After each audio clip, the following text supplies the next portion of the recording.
Hi, I'm Nikita Opreti, and today I have with me a special guest who is famous for her recipes and love for cooking. I have Archana Doshi of Archana's Kitchen, who took her passion for cooking to the web through her blog, and in the last few years, she has developed some amazing fan following online. And what started as a recipe blog has evolved into a catering business now, along with few book deals with a couple of publishers. So good to have you here with me, Archana. Thank you, Nikita. It's nice to be here with you as well. Right. So I'm sure a lot of people already know about Archana's Kitchen and your famous recipes. But for those who are more curious to know about it, could you talk a bit about how you got started? Before I get started, I have to give you a background of where I come from. I hail from a very small town, rather a town called Coimbatore in Tamil Nadu, and I grew up there. And all my youth, my mother was very particular that we took care of all the needs of the home by ourselves. It could be chopping vegetables for her, helping her in the kitchen, or washing clothes, or cleaning all the utensils. And so as children, she made sure that we went through all of the groundwork to be able to take care of our homes when we, grow older.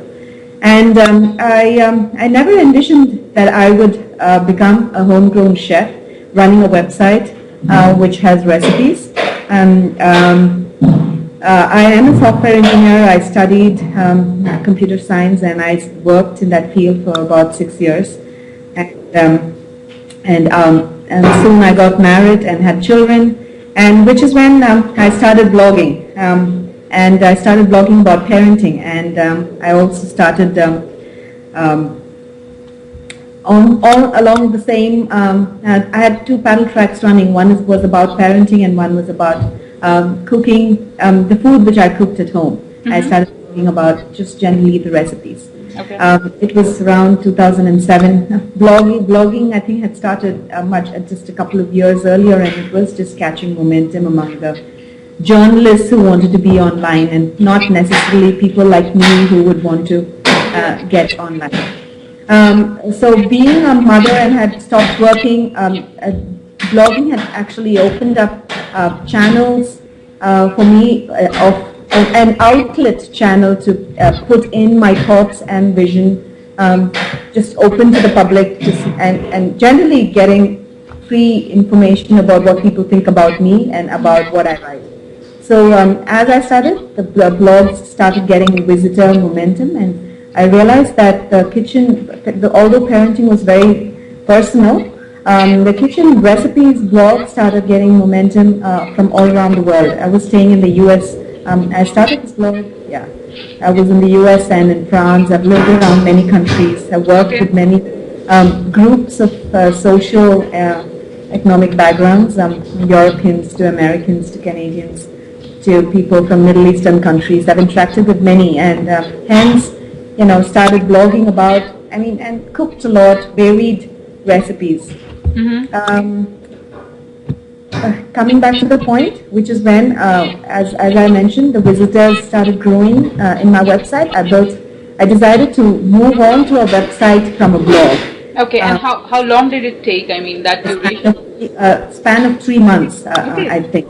And the website itself has evolved in these 3 years. 2007 December, November I started blogging, and mm-hmm. by Jan-Feb I was up with the website, because I realized that the blog those days did not have too much of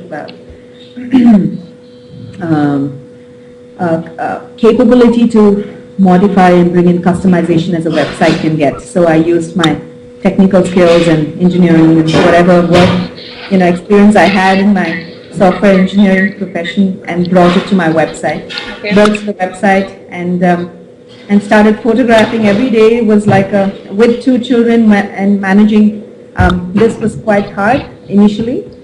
So the website has now grown it's been 3 years now, 2008 to now. I would say it's close to 4 years. Right. Since my website is up. It's been a wonderful journey. I have enjoyed, there's been ups and downs in me trying to keep the website running. The only way I could give more time to the website is when I see a lot more visitors and fans coming in to comment on my website saying, we did this recipe, it was fun. So that is where I come from, and that is where I am today with Archana's Kitchen having more than 1.5 million users, and it's growing. And of course, Facebook, as you mentioned, has more than 6,000 users. Okay, so tell me about this. That I know that there are a lot of others who have done recipe blogging in the past and are still doing it. But what is it about Archana's Kitchen? What is the secret ingredient in Archana's Kitchen that makes your recipe so popular? First thing, when I get into the kitchen, when I go into the kitchen to cook, I'm very passionately entering it. When I think about food, I get into a meditative state, and I think without these two qualities, and if I don't enter the kitchen with these two qualities, I know the food for the day doesn't turn out well. It just tastes horrible, or nobody likes it, and everybody's angry, and so am I. The passion with which, so for me, as I said, I do have a backlog of about more than 100 photos sitting in my computer. It's not that I would not be able to write it, but I need to get that passion to write that recipe in the right mood.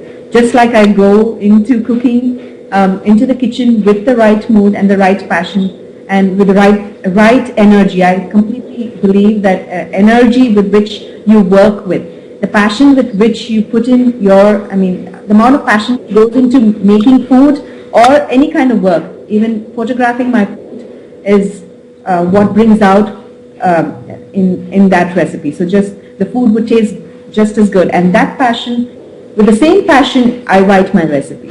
And that is very important to me, because I give full 2 to 3 hours for a recipe to be written, making sure that I go back and forth to see if I've missed out an ingredient. Many times errors happen, but yes.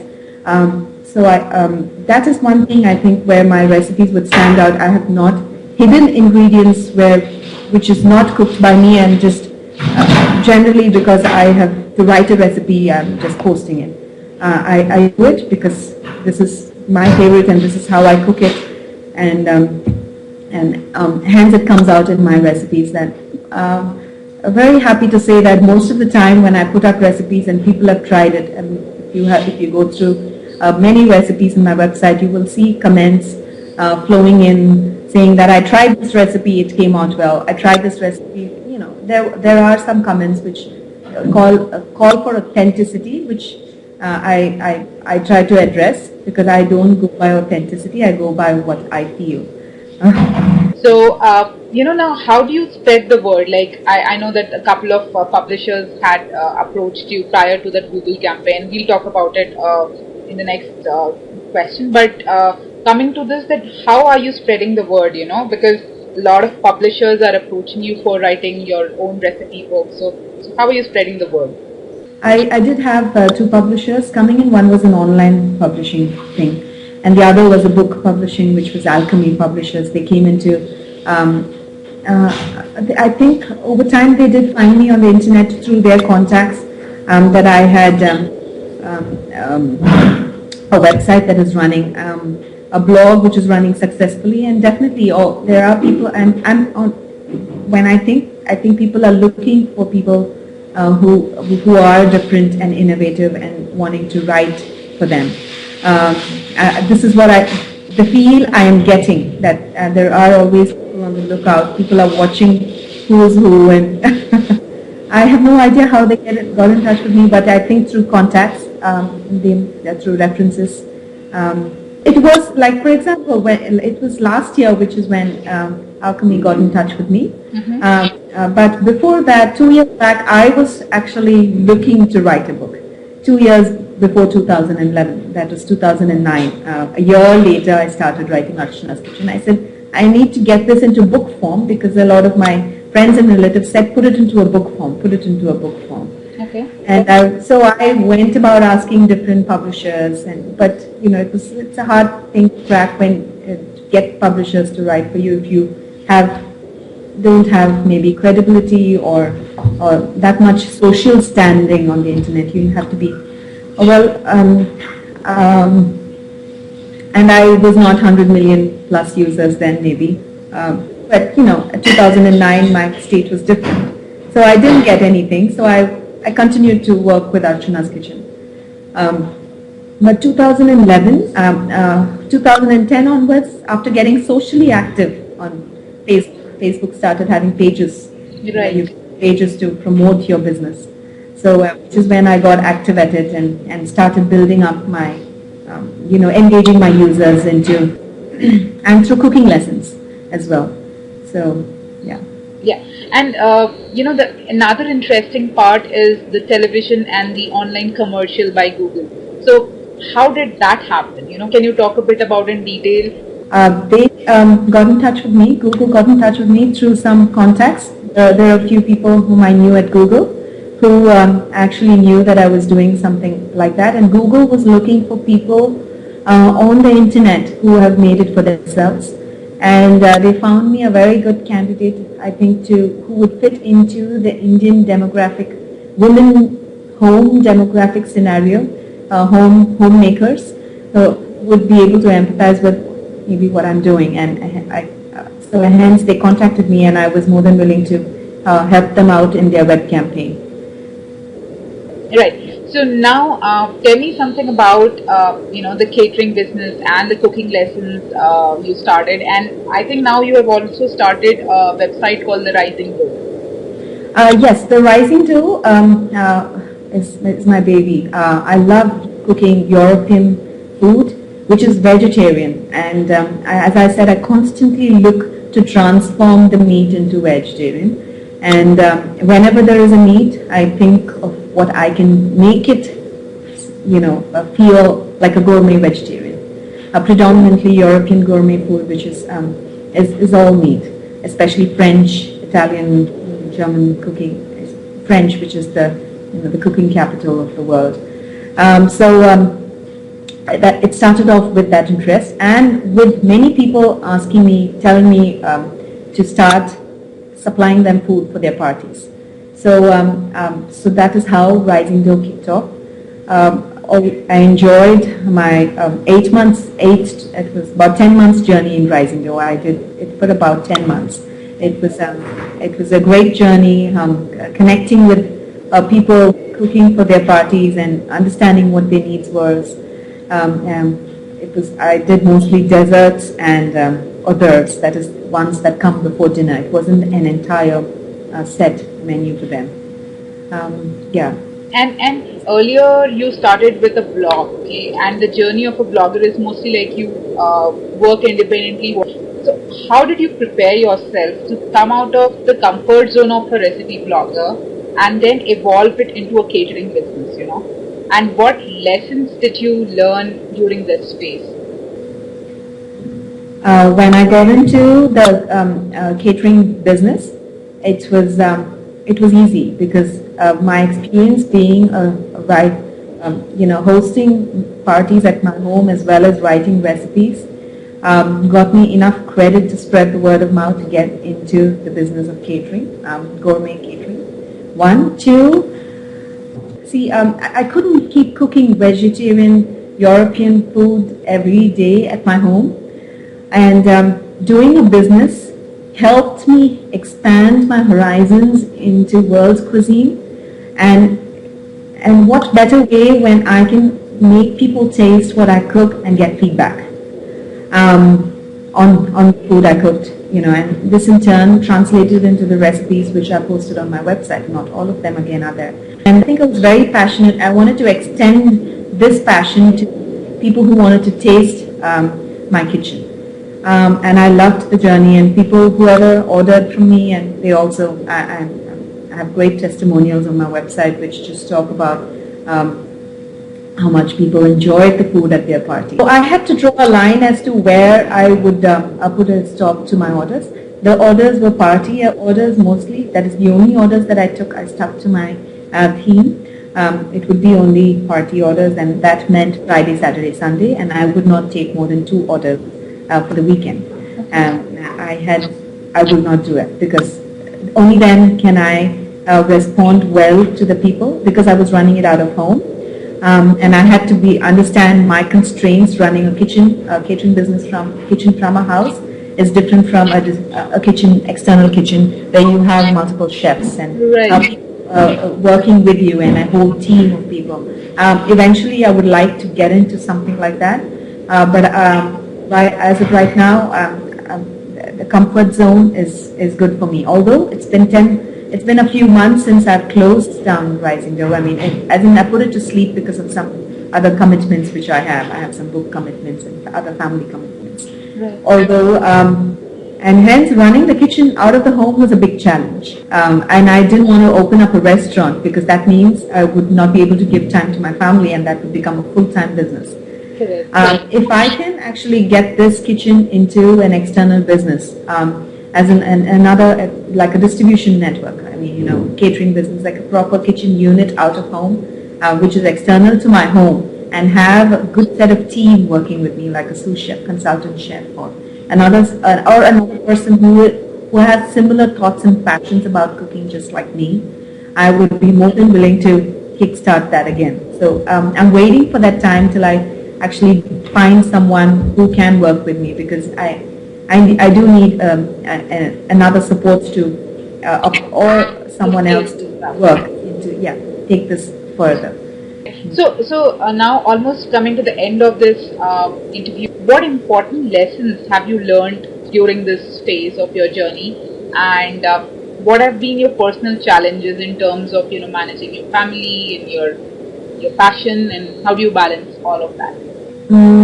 Managing family, I think I have now. It has been. It did take a while to understand where I had to draw a line, because family is very important to me, considering the fact that my husband works all the time and is into a full-time job, and I am doing something from home passionately.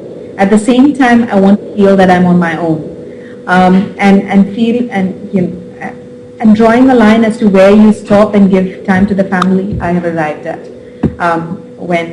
When my kids are at home at 2:30, I shut shop. Everything is closed, including my computer, until 8:30 in the night, and after which I would begin work again.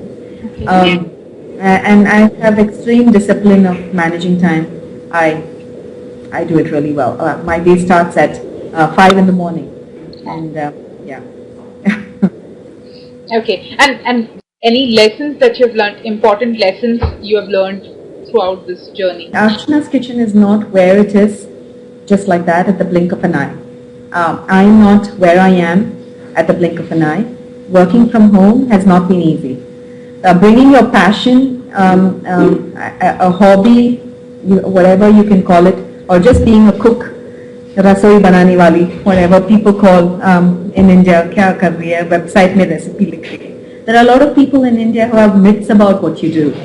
Getting over all those myths and coming out and standing for yourself, saying, yes, I'm doing this for myself, because I know, and I stuck to this feeling of perseverance and persistence.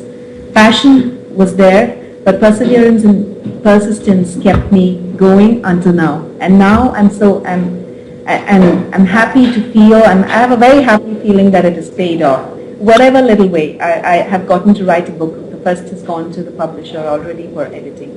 And I have Google who featured me, which feels very nice that I was also, I was part of a web campaign for Google, and first ever web campaign for Google. So after 3 long years of passion, perseverance and persistence, I have come a long way. And it is important, if I feel my message would be, if anybody is doing something like what I'm doing, you have to be passionate, and then never give up. So on that note, thank you so much for talking to us, Archana. It was a pleasure talking to you. Thank you, Nikita. It was my pleasure as well. Nice talking to you.